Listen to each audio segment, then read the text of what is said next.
Saludos dominicanos en todo el territorio de la República. Hoy lunes 13 de febrero del año 2012 les traemos otra edición de Agenda Nacional que le llega de lunes a viernes de 1 a 1:30 pasado meridiano por Teleimpacto, canal 22 del Telecable Nacional, 52 del Cable Aster, 22 de Win Telecom y 52 de Éxito Visión. Les habla Leopoldo Espaillat Nanita. Para llevar adelante el programa haremos como siempre comentarios en el plano nacional e internacional del acontecer político y económico. Bueno, antes de que vuelva a olvidarlo, hace 8 días, el día 5 de febrero, este programa cumplió 11 años en el aire. De manera que vamos a por lo menos recordarlo con retraso, para dejar constancia de que hemos venido haciendo un esfuerzo de comunicar la verdad que nos hará libre a los dominicanos en este programa.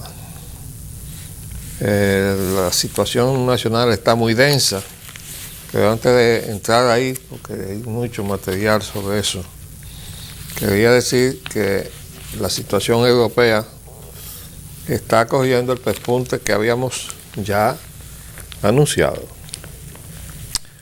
En el último reunión político de Europa cayeron dos gobiernos, el de Grecia y el de Italia, y los dos nuevos primeros ministros resulta que eran banqueros de Goldman Sachs, al igual que lo es el presidente del Banco Central Europeo. Lo que quiere decir que Goldman Sachs ha ido a Europa a cobrar su dinero. Oigan las consecuencias. El centro de Atenas arde mientras el Parlamento aprueba más ajustes. Y usted coge la prensa y encuentra fotografías dramáticas de la reacción de un pueblo que le están apretando las clavijas. Mire, fuego. Entonces, para completar la nota que retrata en su verdadera dimensión la situación crítica de Europa, es que quien ha hablado inmediatamente después del sismo político de Europa, con los cambios de gobierno en Grecia, Italia y en el Banco Central de Europa, fue el jefe de Estado Mayor General Conjunto de las Fuerzas Armadas de Estados Unidos, general Dempsey, expresando su preocupación por la inestabilidad de la zona euro. De modo que sumen 2 y 2 a ver si les da 4. Pasando entonces a la situación nacional. Todo este fin de semana pasado, el inicio de esta semana y el fin de la semana, ha estado sobre el tapete un escándalo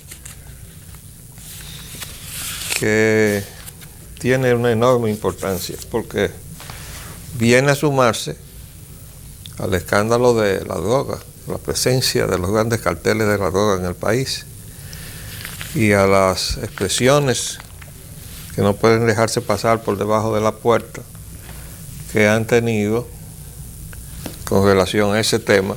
Recuerden que nada menos que el embajador dominicano en los Estados Unidos fue al Senado de los Estados Unidos a denunciar la presencia del cartel de Sinaloa en la República Dominicana. Bueno,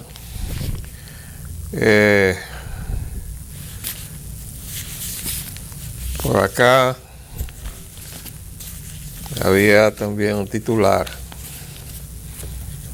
Dice, la DEA dice, República Dominicana es un almacén de drogas para Puerto Rico. El jefe del área del Caribe del organismo de Estados Unidos afirma posición del país ha tomado relevancia como centro y puente para el narcotráfico. Entonces, todo esto se superpone con el reciente escándalo de que hay interceptaciones telefónicas y de correos electrónicos, etcétera, etcétera. Y se ha hecho un gran aparataje con relación a que exista la posibilidad técnica de que esas comunicaciones puedan ser interceptadas. Bueno, el asunto es que la posibilidad técnica siempre ha existido. Y aquí hay gente que ha hecho hasta renombre por su capacidad técnica en interceptar comunicaciones. Lo único que tradicionalmente aquí se interceptaban los teléfonos y ahora se intercepta todo lo demás. El problema ha surgido porque se ha puesto en evidencia por informaciones que se han publicado que esas informaciones son de tal naturaleza que tendría que ser objeto o resultado de interceptaciones telefónicas y de correos electrónicos, nada menos que de el presidente o la primera dama. Y las consecuencias de eso pues no se han dejado, no han tardado. Aquí se evidencia en una crónica fotográfica desde el fin de semana el uso del SWAT. La verdad es que esto es chocante porque parecería que uno está viendo una película, ¿no? Cuando uno ve esos equipos de los que uno oye mencionar mucho, pero que ve solamente así, en una situación tan excepcional, que no es lo mismo ver, por ejemplo, a este personal con uniforme normal, llevándose esas cajas, a ver a estos soldados embosados con sus equipos y armas de alto calibre interviniendo en el asunto. Parecería como que van a enfrentar a esos carteles armados hasta los dientes que han hecho en México por lo menos un frente de tal magnitud que parece que hay una guerra civil con el gobierno, que ha tenido que recurrir a sus fuerzas armadas para poder enfrentar el reto del narcotráfico. Bueno, pero desde el jueves están con el chisme en la prensa de que había espionaje a la primera dama. Esa fue la primera versión. Y dice acá, ya el jueves, el listín, hay un hindú en la red que espió a la primera dama. Una dominicana también está involucrada en el caso que indaga la Dirección Nacional de Investigaciones. Pero ya el viernes y se inicia en acción acusado de espiar primera dama y ya aparece entonces este equipo bélico, ¿no? Bueno, ¿qué es lo que se ve y qué es lo que no se ve de todo esto? Aquí hay un titular, dice: primera dama espera que atrapen a saqueadores. Dice: confía que las autoridades detendrán a los responsables de hackear correos electrónicos.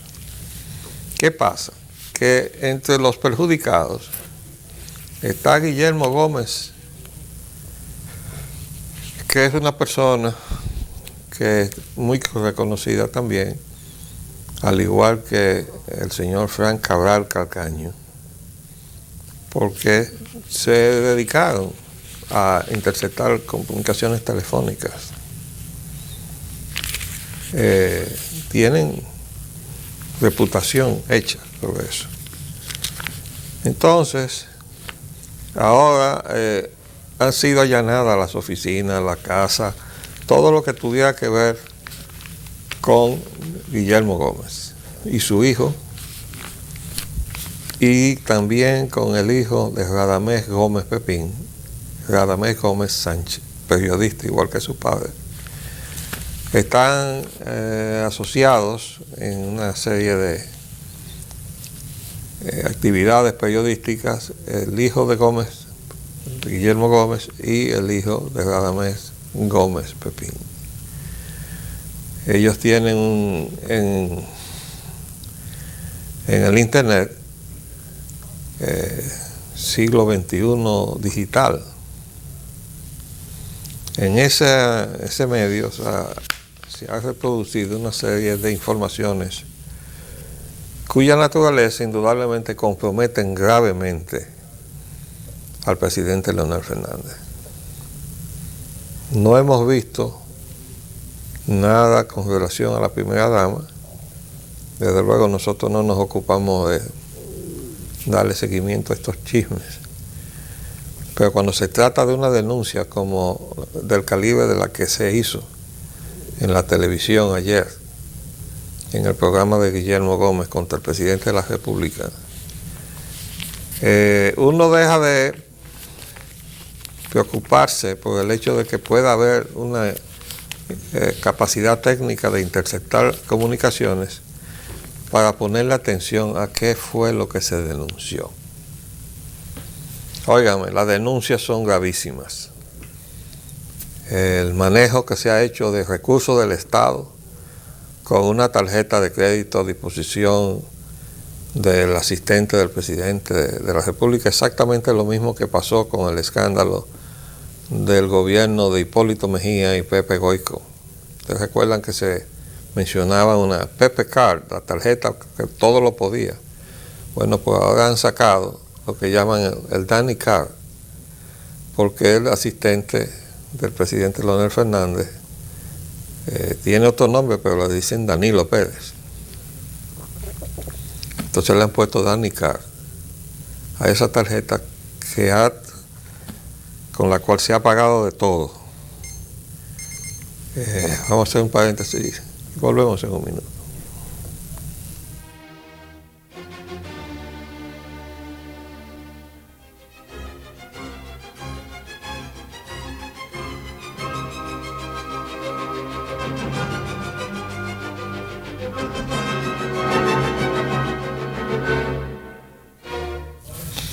Pues decíamos entonces que, dejando de lado el delito de la interceptación de comunicación,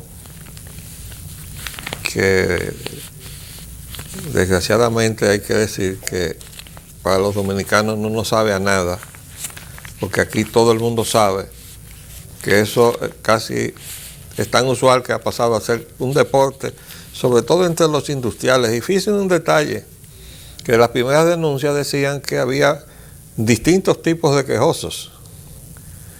Hablaba de empresarios que se quejaban de que estaban siendo intervenidos. Y yo quiero decirle que eso siempre ha habido aquí en este país. Siempre,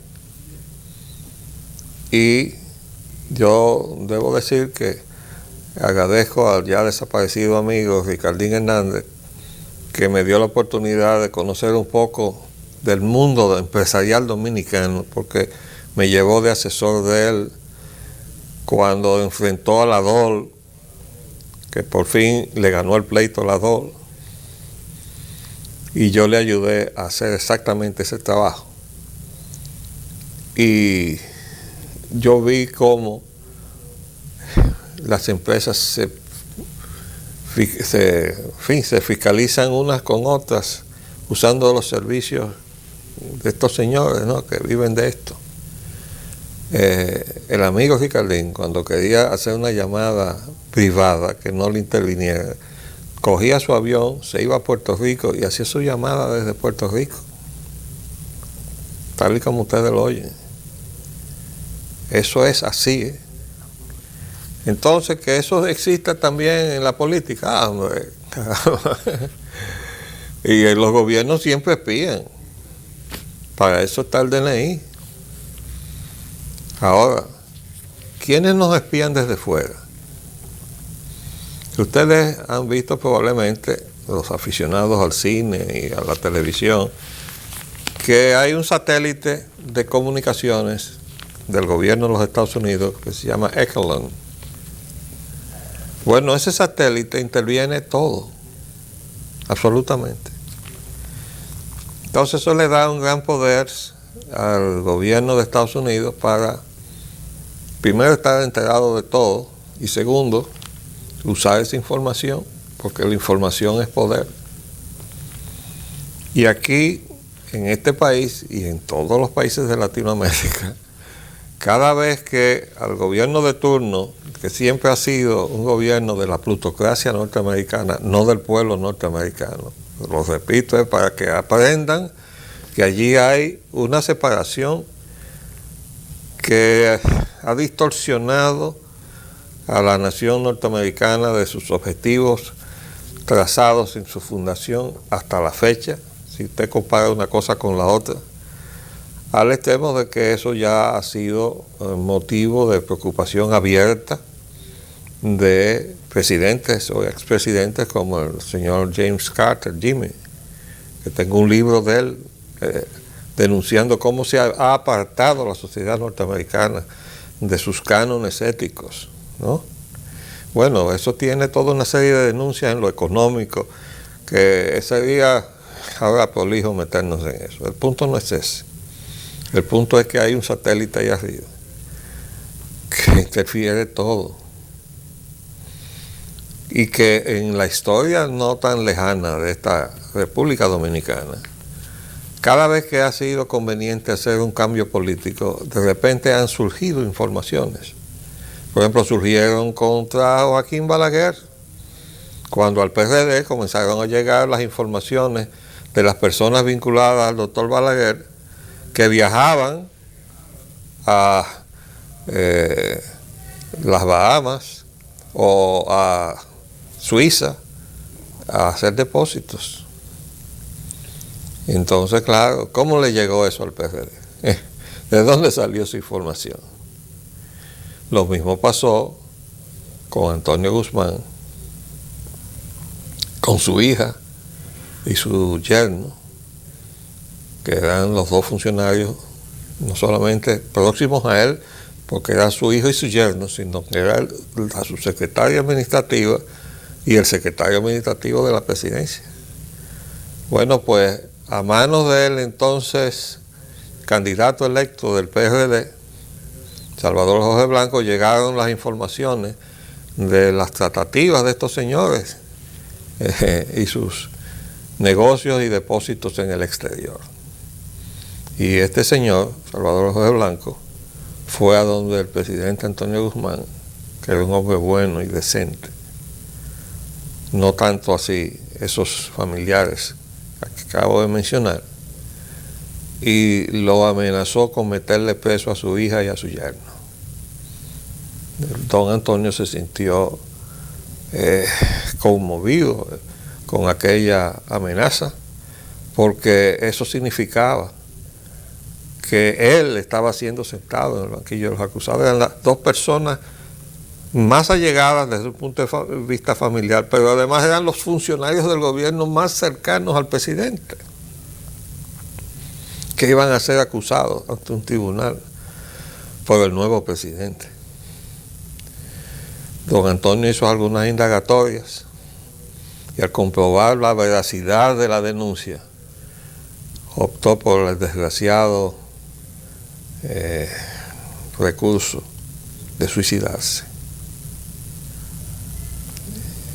El país perdió a un hombre bueno, pero perdió a un presidente bueno, el mejor que hemos tenido, pasando balance desde que desapareció de este país la autodeterminación y hemos venido ensayando la democracia neoliberal.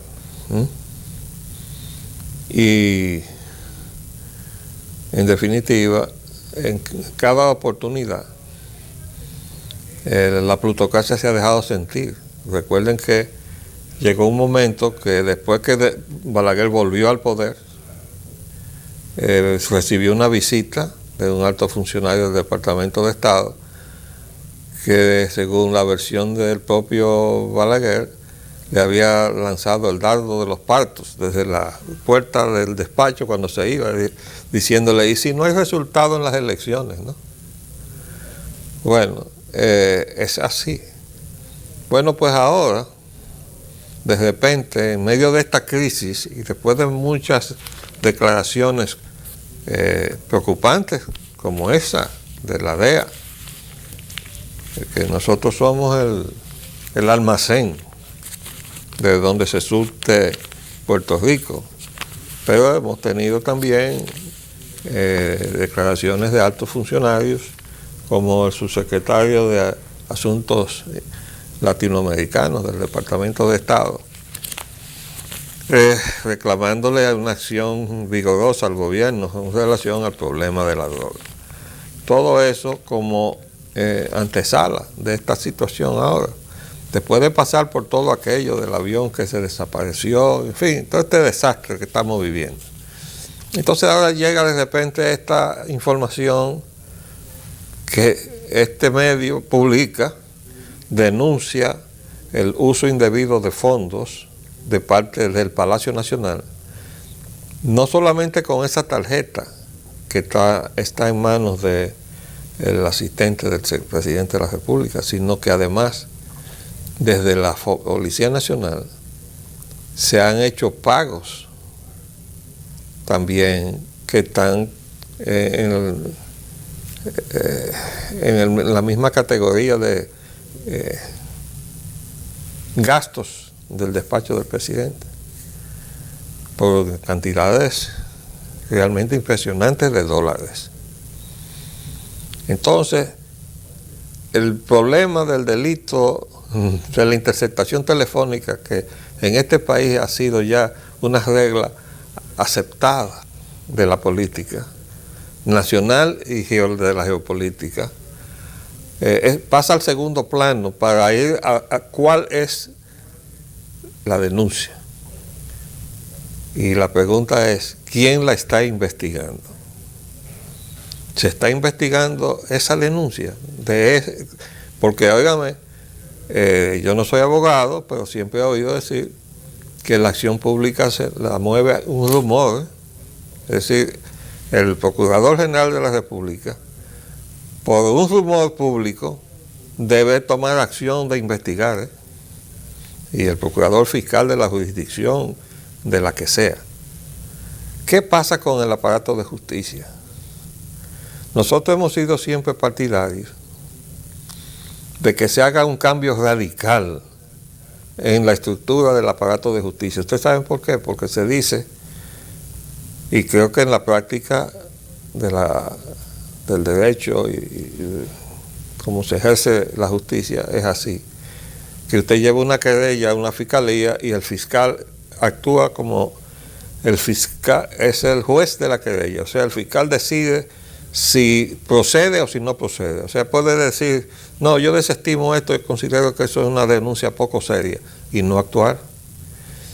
¿Qué pasa con eso? Bueno, porque si usted lleva querellas, por bien fundamentadas que usted la lleve, contra un funcionario de un gobierno en ejercicio, un fiscal designado por ese gobierno, porque son designados por decreto, no es verdad que van a tomar ninguna acción contra ningún funcionario.